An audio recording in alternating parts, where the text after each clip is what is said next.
Chapter 17. The Bridge over the Golden Horn. I looked in the driving mirror and saw that the Mercedes had been stopped by a tram which was crossing in front of it. I slowed down a little and turned right, starting to drive back towards the center of the city. I thought that if we were in a crowded place, the passenger in the Mercedes wouldn't use his gun again. I hadn't even started to think about who these people were or why they were trying to kill us. I tried hard to remember the map from my guidebook. The Mustang raced through the narrow streets towards the railway station. There were more people here, and I used the horn all the time. This didn't help very much, as all the other drivers were doing the same. Everybody does it in Istanbul. Then I saw some water between two buildings and realized where we were. We were near the pier, where all the Bosphorus ferries start their journeys. Crack! Another shot. I'd guessed that the man in the Mercedes wouldn't use his gun in crowded places. It wasn't a very good guess. I looked down at Gale, who was sitting on the floor of the car, the safest place to be. I drove the Mustang through the crowds and came out onto a wider road by the side of the Bosphorus, the road which led to the wide Galata Bridge. The Galata Bridge crosses the part of the Bosphorus which is called the Golden Horn. As we got near the bridge, I looked in the driving mirror and saw that the Mercedes was very close to us again. But I also saw another car, a small blue Fiat. It was right behind the Mercedes and going very fast. Oh no, I thought. There are two cars chasing us now. Ahead of me, a traffic light changed to red. I closed my eyes and put my foot down hard. We crossed the junction safely. Behind us, the Mercedes and the Fiat were stopped by the buses and trucks crossing in the other direction. I told Gale it was safe to get up, and I was pleased to see how calm she was. Out of the corner of my eye, I saw a broken metal barrier. There was another red light, but I didn't stop. In a moment, we were driving onto the bridge. We could see the Galata Tower on the other side of the Golden Horn.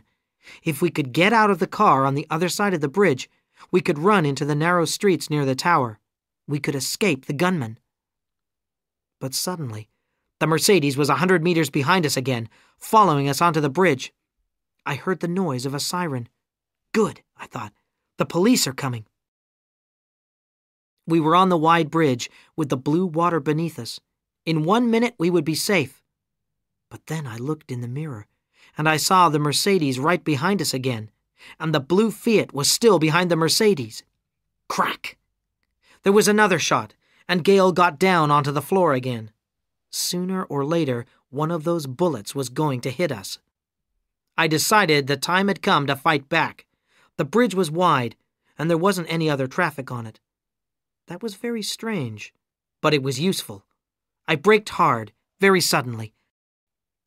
I pulled the steering wheel round, and, using the handbrake, I turned the car right around. Now we were facing the Mercedes. I put my foot on the accelerator, and I drove straight at it.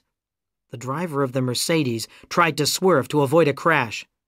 The Mustang and Mercedes just touched each other, but that was enough.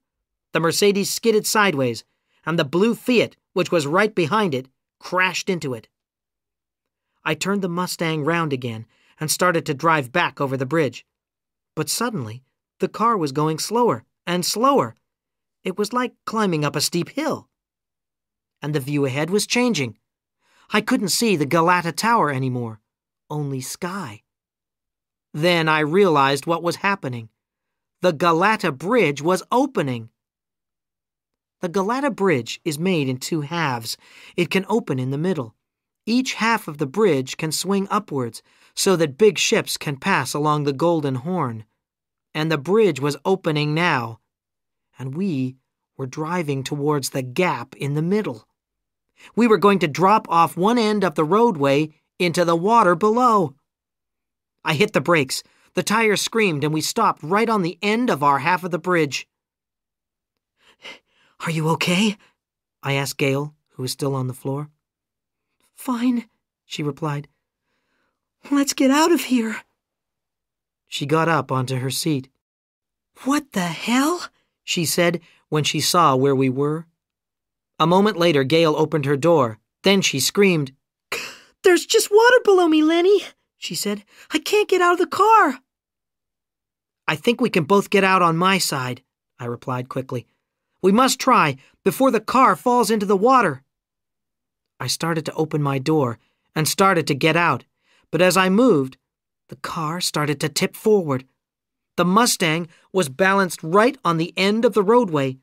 Every time I moved, the car moved too. We were trapped in the car. Then we looked at what was happening behind us. 2 men in dark suits had got out of the blue Fiat, and they had taken charge. They had pulled the driver and the passenger out of the Mercedes, and they had taken the passenger's gun. Now one of the men from the Fiat was guarding the 2 men in red T-shirts, and the other was talking into a mobile phone. The man with the phone looked at our car.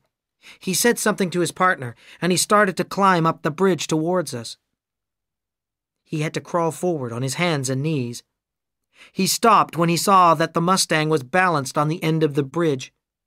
He was still a few meters away from us, but I could see that he was about 30, a handsome man with bright eyes. "You must be Miss Lane," he said to Gail. "I am Sergeant Kamal of the Istanbul Police. Your embassy asked me to make sure that nobody hurt you while you were here in our city." Then he looked at me. "Why did you drive onto the bridge, sir?" he asked. "I know the barrier is broken, but didn't you see the red light? Didn't you hear the siren which sounds when the bridge is going to open?" I didn't know what to say, so I just smiled. "Well, don't move," Sergeant Kamal said. "We'll soon get you down from here." He needn't have worried. We weren't going to move. I watched the sergeant crawl back down towards the bridge entrance. Lots of traffic was stopped there, and a large crowd of people was standing and watching us. I wondered what Sergeant Kamal was going to do. It would be impossible to bring a truck or a crane up the steep slope of the bridge. Gail and I sat and waited. Then suddenly, she started to talk to me. She talked quickly and seriously. "Lenny," she began, "I haven't told you all of the truth about myself. There's something you ought to know."